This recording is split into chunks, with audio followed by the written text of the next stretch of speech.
The time is 7 p.m. and I call to order the LLD special board meeting on February 3rd, 2021.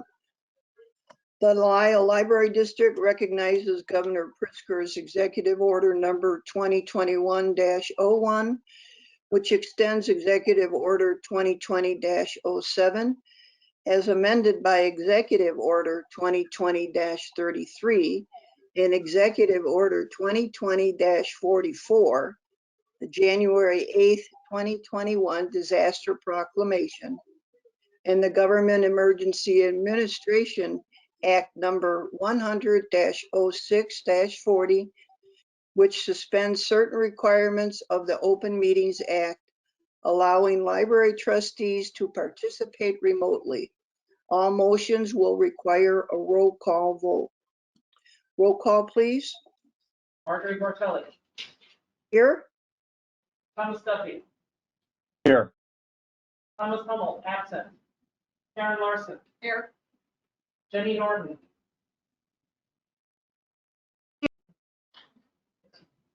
Liz Sullivan. Here. Emily Swistad. Here. Opportunity for visitors to speak. Director Weinstein, we have any visitors or any comments? No, we don't have any visitors in the room. We do not have any visitors remotely and no email comments. Thank you. We will move to agenda item number 3, selection of financial advisor firm for capital improvement project. I'd like to ask our Finance Committee Chairman, Treasurer Norton, to offer the committee's recommendations. Thank you, Vice President Bartelli. We held our discussion on this topic an hour ago at 6 p.m. this evening. We deliberated over the respondents to the RFP. There were a total of 5 responses. And we also reviewed information summarized by CCS, which was very helpful. And so Mark Rogers here was able to give us a nice overview. And the conclusion of our both the homework that we did in advance and the discussion that we held, where all committee members present voiced their opinions and asked some questions, we resoundingly unanimously felt that to recommend would be PMA.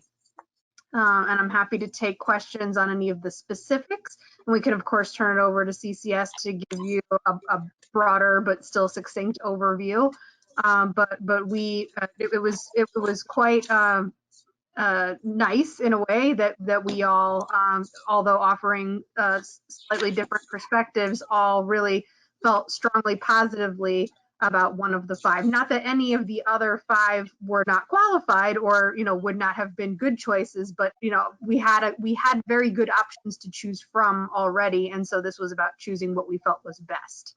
And we agreed on numerous points, including cost, familiarity with libraries in general and with our library, and with the proximity as well, an office presence nearby. And then of course, all the firms had the requisite years experience and other basic, needs that we would want them to meet. But overall, PMA jumped out as the front runner, and that is our recommendation. Do we have any thoughts from the rest of the group that they want to ask questions? We're all here to help. If I may, I'm not sure if Secretary Swistak or Trustee Larson participated on the Finance Committee call. No. If not, might you have questions for Mark and or Chairman or Treasurer Norton? I'll answer to both. I like both titles. Thank you, Vice President Chairman Bartelli. Why do you think we should go with PMA? Me personally, the differentiations that stood out were, if we're saying that any of these 5 firms that responded would be able to do the work that we would ask them to do in a competent manner. And I think they're all qualified and they all would. Then it comes down to more granular decisions. So we get to sort of choose who's maybe more customized for our business. And so I felt that proximity, having a local proximity would be an advantage. And PMA has a Naperville office, the others do not. So they're nearby. PMA is also the firm that came to visit us for free to give us a presentation in December of 2019. You could see that as a pro or a con, because you could see that as maybe that they're eager for our business and they're willing to, give us something in advance of us giving something back. But on the other hand, you could look at that as a sales type technique, and maybe that could be a turnoff for you. It was a positive thing for me personally. And then, the detailed aspects of their particular proposal, it seemed very customized to us. And committee member trustee Sullivan commented on that specifically, that was something that spoke to her about the proposal from PMA. And then the lower cost, only 2 of the 5 firms that will not charge us unless and until we are imminently on a path to debt issuance, meaning that all of the work necessary in the front end to sort of assess where we are in terms of cash position and, marrying up what we're going to have in terms of projected costs for the project with what we have in our financial position, and then helping us with recommendations of what our options are. PMA was one of the only 2 firms to go with a 0 cost upfront option, that regardless of the path that we took. So that, and then overall cost estimated regardless, they were in the bottom 2. Arguably, they are the lowest cost option when you look over the longer term of yearly disclosure costs. Wasn't it Andrew Kim that did a presentation before to us? That's right. Yes, and he is the lead. And we asked Mark about that. We asked if that was if he was going to continue to be a key contributor. And actually, Trustee Sullivan pointed out the spot in the proposal where it said pretty concretely that Mr. Kim would continue to be the lead if they were selected for us. You said thank you.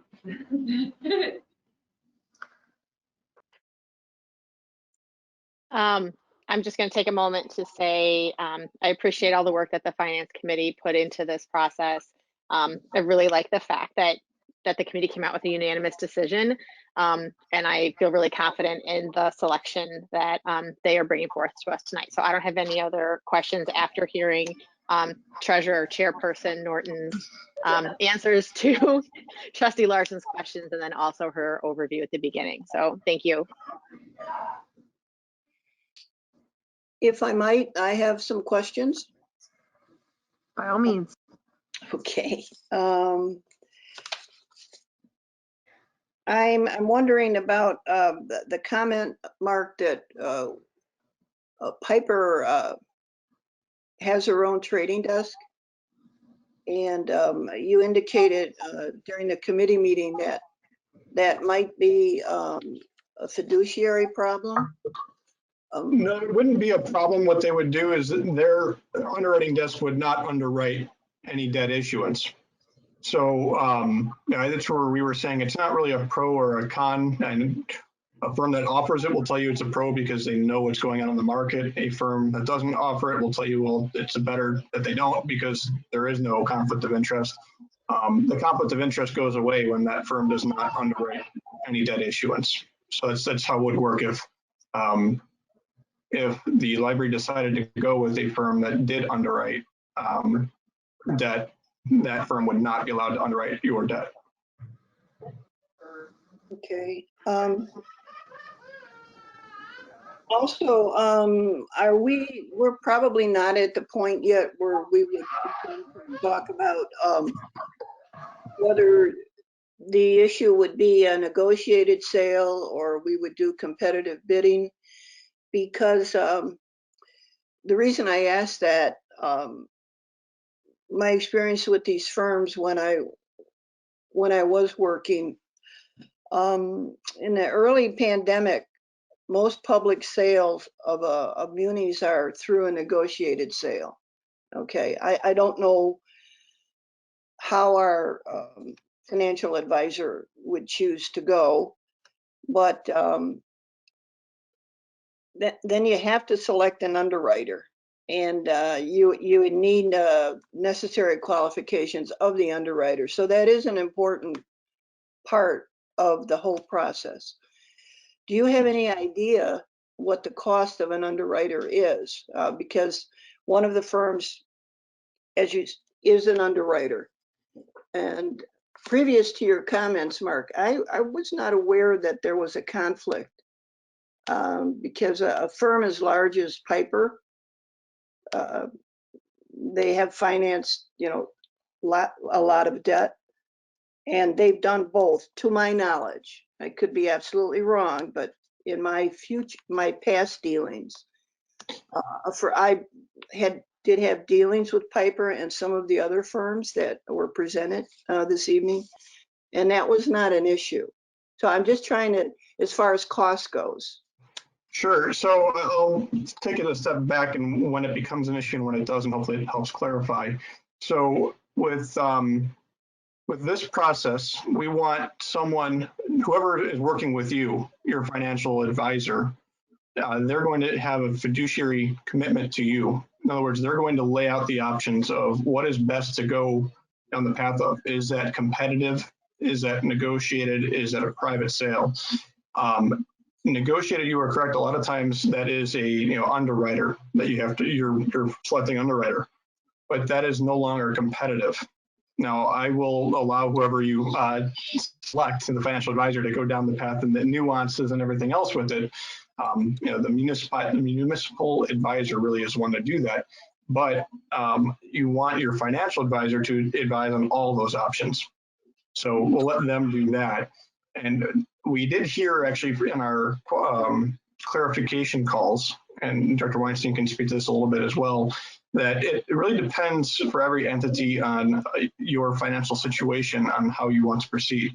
So for an entity that has is really a high rating in terms of the debt rating, we saw that it's a AA, AAA, AA plus, all of those are things that are somewhat out of my wheelhouse even. But the higher the rating and the right marketplace, you typically lean towards a competitive sale, which would mean your underwriter is coming at it competitively. The whole thing is competitive.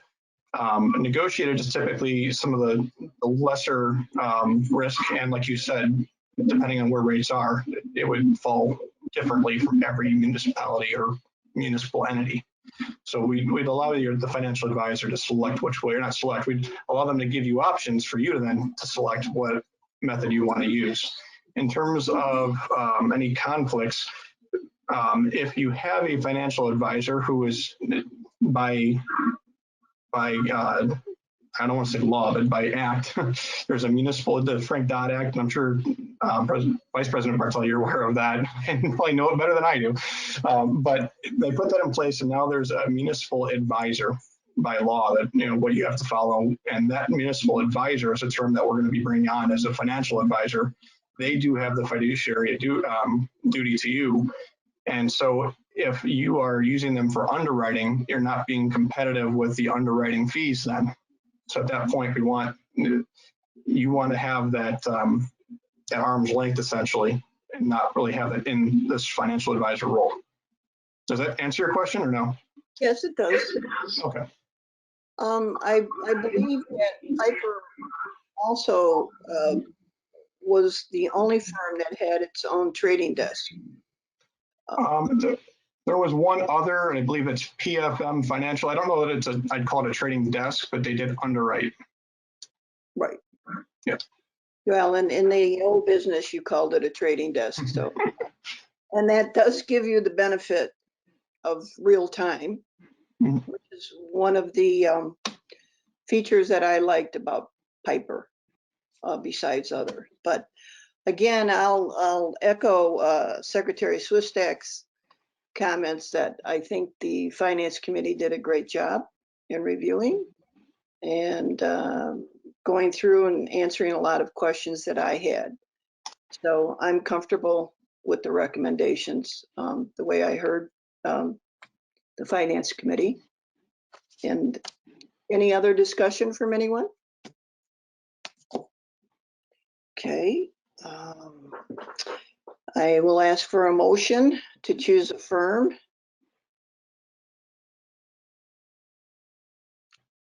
Would anybody like to make the motion? I move that we choose EMA as our financial advisor. Second.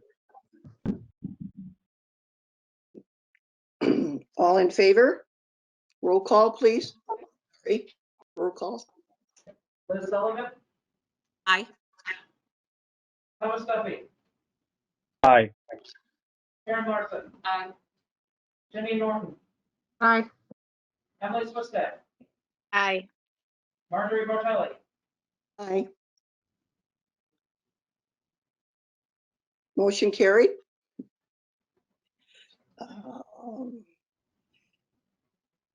Since it passed, do we have a motion for adjournment?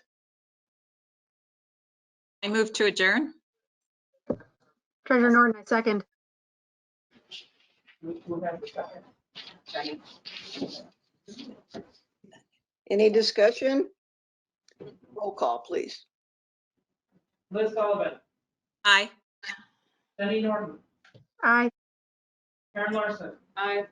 Emily Swistat, Aye. Marjorie Bartelli, Aye. Thomas Duffy. I get to do this. We are adjourned.